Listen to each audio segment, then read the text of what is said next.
السلام علیکم ناظرین، میں محمد اسلم حسین سیاست کی خبروں میں آپ سب کا استقبال کرتا ہوں۔ ہندوستان اور چین کے مابین ایک عرصے سے تناؤ چل رہا ہے۔ چین نے اب سرحد پر تناؤ کے درمیان ایک نیا قدم اٹھایا ہے۔ چین نے فنگر چار علاقے میں LAC پر لاؤڈ اسپیکر لگایا ہے۔ چین ان لاؤڈ اسپیکر پر پنجابی گانے بھی چلا رہا ہے۔ یہ خیال کیا جا رہا ہے کہ چین اب لاؤڈ اسپیکر کے ذریعے ہندوستانی فوجیوں پر دباؤ ڈالنے کی کوشش کر رہا ہے۔ خبر رساں ادارے ANI کے مطابق چینی فوج نے فنگر چار کے علاقے میں لاؤڈ اسپیکر لگائے ہیں۔ ذرائع کا کہنا ہے کہ جس علاقے میں چینی فوج نے لاؤڈ اسپیکر لگائے ہیں 24 گھنٹے ہندوستانی فوجیوں کی مستقل نگرانی جاری ہے۔ اس کے ساتھ یہ بھی ممکن ہے کہ چین ہماری فوجوں کو مشغول کرنے یا دباؤ ڈالنے کے لیے ایسا قدم اٹھا رہا ہو۔ دراصل ہندوستان سے تعینات فوجیوں میں سکھ بھی شامل ہیں۔ ایسی صورتحال میں یہ بھی کہا جا رہا ہے کہ چینی فوج ذہنی دباؤ میں اس طرح کے گانے چلا رہے ہیں۔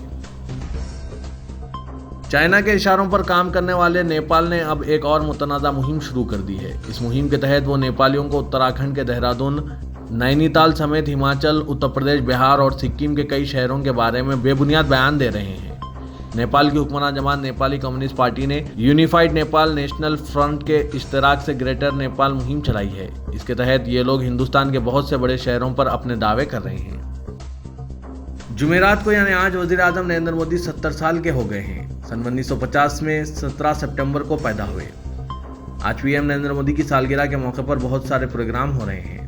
تاہم PM مودی نے BJP اور ان کے کابینہ کے ساتھیوں کو واضح طور پر کہا ہے کہ ان کی سالگرہ سادگی کے ساتھ منائی جانی چاہیے۔ BJP ان کی سالگرہ کو یوم خدمت کے طور پر منا رہی ہے۔ اس کے تحت BJP 14 سے 20 سپٹمبر تک خدمت ہفتہ منا رہی ہے۔ اس موقع پر BJP ملک کی ہر ریاست میں ورچوئل ریلی کا انعقاد کر رہی ہے۔ آج پارٹی کے تمام کارکن اپنے اپنے علاقوں میں مختلف پروگرام منعقد کیے ہیں۔ وزیر اعظم نریندر مودی کے آبائی ریاست گجرات میں ان کی سالگرہ کے موقع پر بہت سی اسکیمیں شروع کی جائیں گی۔ اس موقع پر مرکزی وزیر داخلہ امت شاہ ویڈیو کانفرنس میں شرکت کریں گے۔ ہندوستان سمیت دنیا بھر کے 180 ملکوں میں کورونا وائرس کا خوف دیکھنے کو مل رہا ہے۔ ابھی تک 2,98,00,000 سے زائد لوگ اس مہلک وبا کی لپیٹ میں آ چکے ہیں۔ یہ وائرس 9,40,000 سے زیادہ لوگوں کی زندگی چھین چکا ہے۔ ہندوستان میں بھی ہر روز کووڈ-19 کے معاملے بڑھ رہے ہیں۔ وزارت صحت کی جانب سے جمعرات کی صبح جاری کیے گئے اپڈیٹ کے مطابق ہندوستان میں کورونا مریضوں کی کل تعداد 51,18,253 ہو گئی ہے۔ پچھلے 24 گھنٹوں میں کورونا کے 97,894 نئے معاملے سامنے آئے ہیں۔ ایک دن میں سامنے آنے والے معاملوں کی یہ ابھی تک کی سب سے بڑی تعداد ہے۔ لکھنؤ کی ایک خصوصی عدالت 30 سپٹمبر کو بابری مسجد انہدام کیس میں فیصلہ سنائے گی، جس سے پتہ چلے گا کہ آیا BJP کے سینئر قائدین LK اڈوانی، مرلی منوہر جوشی اور دیگر 1992 مسجد کے انہدام میں ملوث تھے۔ جج SK یادو نے تمام 32 ملزمین کو ہدایت دی کہ وہ فیصلے کے دن عدالت میں موجود رہیں۔ ملزمین میں سابق نائب وزیر اعظم LK اڈوانی، سابق مرکزی وزراء مرلی منوہر جوشی، اما بھارتی، سابق چیف منسٹر اتر پردیش کلیان سنگھ، ونے کٹیار اور سادھوی رتمبرا شامل ہیں۔ CBI عدالت فیصلے کے لیے سپریم کورٹ کی جانب سے طے شدہ مہلت کے مطابق کام کر رہی ہے۔ حالیہ برسوں میں ہندوستان کی 12 ریاستوں میں داعش اور اس کی مختلف اشکال کے پھیلنے کی اطلاعات آتی رہی ہے۔ ایسے میں حکومت نے کہا ہے کہ ملک کی کئی ریاستوں میں عسکریت پسند تنظیم سرگرم ہے۔ تلنگانہ، کیرالہ، آندھرا پردیش، کرناٹک اور تمل ناڈو جیسی ریاستوں کے علاوہ مہاراشٹر، مغربی بنگال، راجستھان، بہار، اتر پردیش، مدھیہ پردیش اور جموں و کشمیر کی ریاستوں میں بھی تحقیقاتی ایجنسیوں کو تنظیم سے روابط کا پتہ چلا ہے۔ مملکتی وزیر داخلہ G کشن ریڈی نے راجیہ سبھا میں BJP MP ونے کے سوال کا ایک تحریری جواب دیتے ہوئے بتایا کہ مرکزی اور ریاستی سیکیورٹی ایجنسیوں کو مختلف افراد کے تنظیم میں شامل ہونے کے بارے میں اطلاعات ملی ہے۔ ہندوستانی فوج نے کہا ہے کہ اگر چین جنگ کے حالات پیدا کرتا ہے تو وہ مشرقی لداخ میں موسم سرما میں بھی مکمل جنگ لڑنے کے لیے تیار ہیں۔ فوج نے کہا کہ چین کو ایک بہتر طور پر تربیت یافتہ، بہتر طور پر تیار، مکمل طور پر تازہ دم اور نفسیاتی طور پر سخت ہندوستانی سپاہیوں کا سامنا کرنا پڑے گا۔ فوج نے ایک بیان میں ہندوستانی سپاہیوں اور چینی سپاہیوں کی جسمانی اور نفسیاتی صلاحیتوں اور حالات کا تقابل کیا اور نشاندہی کی کہ چینی سپاہیوں میں سے بیشتر کا تعلق شہری علاقوں سے اور وہ میدان جنگ میں طویل تعیناتی اور مشکلات کے عادی نہیں ہیں۔ دہلی فسادات پر تیار کردہ چارج شیٹ میں پولیس نے صرف مرکز کے متنازع نئے شہریت قانون کے خلاف احتجاج کرنے والوں کا نام اس چارج شیٹ میں داخل کیا ہے۔ CAA کے حق میں مہم چلانے والوں جیسے کپل مشرا کا نام شامل نہیں ہے۔ پولیس نے اس سال فروری میں دارالحکومت دہلی میں برپا کیے گئے فرقہ وارانہ فسادات کے لیے صرف مسلمانوں کو ذمہ دار ٹھہرایا ہے۔ دہلی فسادات کا الزام عائد کر کے سی اے مخالف مظاہرین کی گرفتاریوں کو ایک سازش اور اندھیری نگری چوپٹ راج کا نتیجہ قرار دیتے ہوئے ملک کی سماجی شخصیات نے علل اعلان کیا ہے کہ وہ خوفزدہ نہیں ہوں گی۔ حکومت اگر گرفتار کرتی ہے تو گرفتاریاں پیش کی جائیں گی، مگر سچ بولنے کا سلسلہ بند نہیں کیا جائے گا۔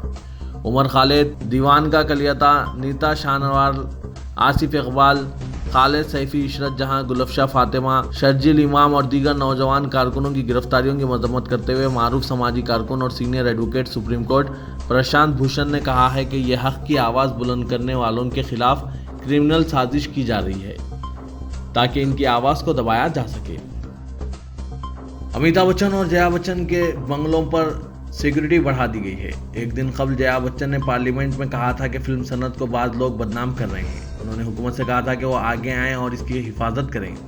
ایک پولیس عہدیدار نے بتایا کہ امیتابھ بچن کو پہلے سے سیکورٹی حاصل ہے۔ پارلیمنٹ میں جیا بچن کی تقریر کے بعد ہم نے ان کے بنگلوں پر سیکورٹی بڑھا دی ہے۔ فلم اداکارہ کنگنا رناوت نے بی ایم سی سے بطور معاوضہ 2 کروڑ روپے کا مطالبہ کیا ہے۔ بی ایم سی نے کنگنا رناوت کے مکان کو غیر قانونی قرار دے کر منہدم کیا تھا۔ انہوں نے ممبئی ہائی کورٹ میں درخواست داخل کی۔ مہاراشٹر حکومت کے خلاف تبصرہ کرنے کے نتیجے میں ان کی بلڈنگ کو گرایا گیا تھا۔ کنگنا رناوت نے عدالت سے رجوع ہو کر بی ایم سی کو انہدامی کارروائی سے روکنے کی درخواست کی تھی، جس پر عدالت نے حکم التوا جاری کیا تھا۔ اسی دوران اداکارہ ارمیلا مٹونڈکر نے کنگنا رناوت پر تنقید کی اور کہا کہ خود ان کی ریاست ہماچل پردیش میں منشیات کا کاروبار ہوتا ہے۔ کورونا انفیکشن کی زد میں آنے کے بعد وسیم رضوی نے طنزیہ انداز میں کہا ہے کہ کٹر پنتھی ملاؤں میرے کورونا پازیٹیو ہونے پر خوش بالکل نہ ہو، کورونا کو شکست دے کر جلد واپس آؤں گا۔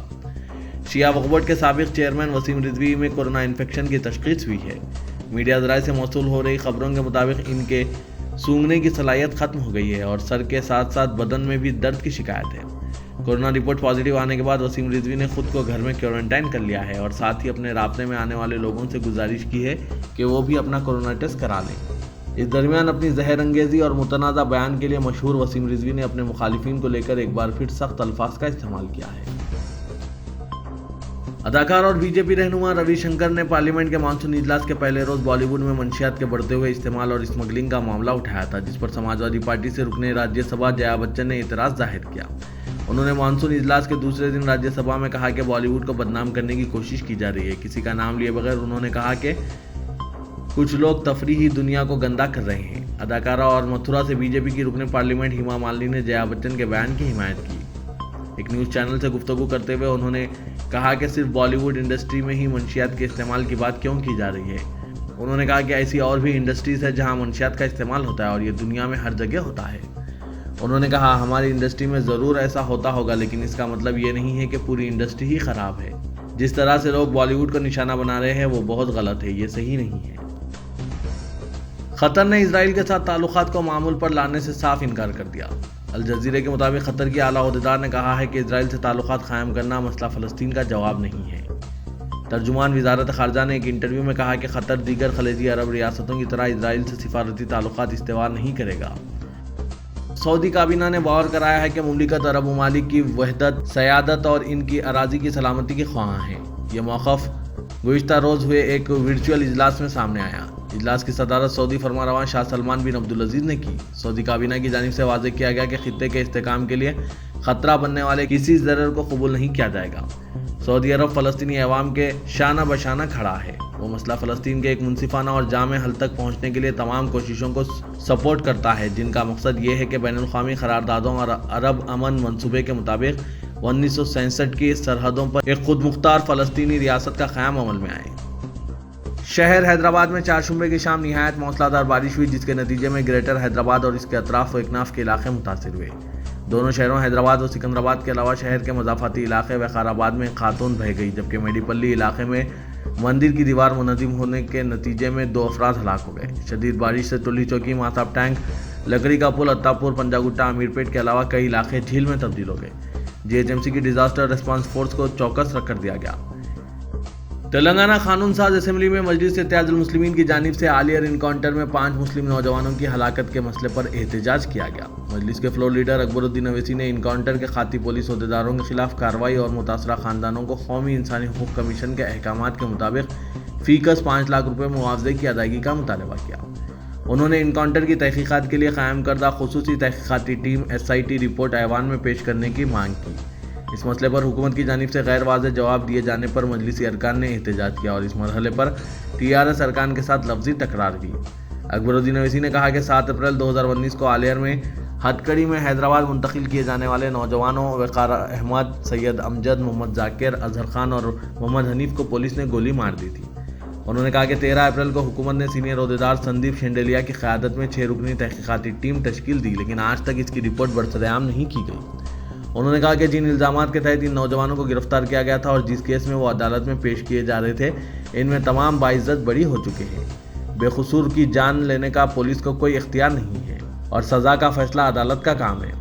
انہوں نے کہا کہ آج تک قصوروار پولیس عہدیدار اور ملازمین برسر خدمت ہیں اور انہیں کوئی سزا نہیں دی گئی۔ وبا کی آڑ میں مہنگائی میں ہو رہے اضافے پر کوئی توجہ نہیں دی جا رہی ہے اور اشیاء ضروریہ کی قیمتوں میں ہو رہے اضافے پر ریاستی حکومت کے محکمہ اوزان و پیمائش کی جانب سے کوئی قابو پانے کے اقدامات نہیں کیے جا رہے ہیں، جس کی وجہ سے عوام کو وبا کے اس دور میں جہاں بے روزگاری اور آمدنی پر کاری ضرب کا سامنا ہے، وہیں مہنگائی کی مار برداشت کرنی پڑ رہی ہے۔ شہر حیدرآباد میں گزشتہ 2 ماہ کے دوران خوردنی تیل کی قیمت میں 30 روپے فی کلو کا اضافہ ریکارڈ کیا گیا، لیکن اس کا احساس بھی ہونے نہیں دیا گیا۔ مجلس کے فلور لیڈر اکبر الدین اویسی نے پرانے شہر میں میٹرو ٹرین سروس کے آغاز کے علاوہ سڑکوں کی توسیع اور ٹریفک پر قابو پانے کے لیے فلائی اوورز کے کام میں تیزی پیدا کرنے کا مطالبہ کیا۔ اسمبلی میں شہر کی ترقی پر منحصر مباحث میں حصہ لیتے ہوئے اکبر الدین اویسی نے کہا کہ حیدرآباد کی شناخت گولکنڈہ اور چار مینار کے علاوہ عثمان ساگر اور حمایت ساگر سے ہے، لیکن دونوں ذخائر آب شدید بارش کے باوجود سوکھ رہے ہیں۔ انہوں نے کہا کہ آبگیر علاقوں میں قبضے روکنے میں حکومت ناکام ہو چکی ہے۔ حسین ساگر 14,000 ایکڑ پر محیط تھا، لیکن آج صرف 1,000 ایکڑ باقی بچا ہے۔ حکومت نے Lumbini Park, NTR Samadhi, Narasimha Samadhi, Necklace Road اور دیگر تعمیرات کے ذریعے حسین ساگر کی اراضی کو کم کر دیا ہے۔ حسین ساگر میں صنعتی فضلہ داخل ہو رہا ہے جو ماحولیات کے لیے نقصان دہ ہے۔ انہوں نے موسیٰ ندی کے تحفظ کا مطالبہ کیا۔ حکومت نے اراضیات کو باقاعدہ بنانے کی اسکیم LRS کے درخواست گزاروں کے لیے بڑی راحت کا اعلان کیا ہے۔ وزیر بلدی نظم و نسق KT راما راؤ نے اسمبلی میں اعلان کیا کہ LRS سے متعلق GO 131 میں ترمیم کرتے ہوئے نیا GO جاری کیا جائے گا۔ ارکان اسمبلی نے شہری ترقی کے مسئلے پر مباحث LRS اسکیم سے عوام پر امکانی بوجھ سے واقف کرایا۔ ارکان اسمبلی کی توجہ دہانی پر KTR نے کہا کہ غریب اور متوسط افراد کا خیال کرتے ہوئے حکومت G 131 میں ترمیم کرے گی۔ سابق میں رجسٹریشن کے موقع پر اراضی کی جو مالیت تھی، اسی کے مطابق چارجز وصول کرنے کے لیے احکامات جاری کیے جائیں گے۔ انہوں نے کہا کہ اراضی کے رجسٹریشن کے وقت جو مارکیٹ ویلیو تھی، اسی کے مطابق ریگولرائزیشن چارجز رہیں گے۔ انہوں نے کہا کہ لے آؤٹ کی عدم منظوری سے ناواقف رہتے ہوئے جن افراد نے اراضیات خریدی ہیں، وہ اس اسکیم سے فائدہ اٹھا سکتے ہیں۔ رکن پارلیمنٹ حیدرآباد و صدر مجلس اتحاد المسلمین اسد الدین اویسی نے ہندوستان چین پر لوک سبھا میں دیے گئے راجناتھ سنگھ کے بیان پر سخت تنقید کی ہے۔ اویسی نے کہا کہ پارلیمنٹ میں راجناتھ سنگھ کی جانب سے دیا گیا بیان ہندوستانی حفاظت کے نام پر ایک گھنونا مذاق ہے۔ اس کے ساتھ ہی انہوں نے کہا کہ راجناتھ سنگھ کا بیان بےحد کمزور اور بے بنیاد ہے۔ سوشل میڈیا پر اویسی نے لکھا کہ راجناتھ سنگھ کے بیان پر انہیں لوک سبھا میں بولنے کی اجازت نہیں دی گئی۔ انہوں نے لکھا کہ اگر انہیں اجازت ملتی تو پوچھتے تھے کہ ڈیفنس منسٹر کیوں نہیں کہتے کہ چین نے ہمارے 1000 کلومیٹر کی زمین پر قبضہ کر لیا ہے جہاں ہم پہلے سے گشت کرتے تھے۔ اویسی نے پوچھا کہ اس قبضے کے لیے کون ذمہ دار ہے۔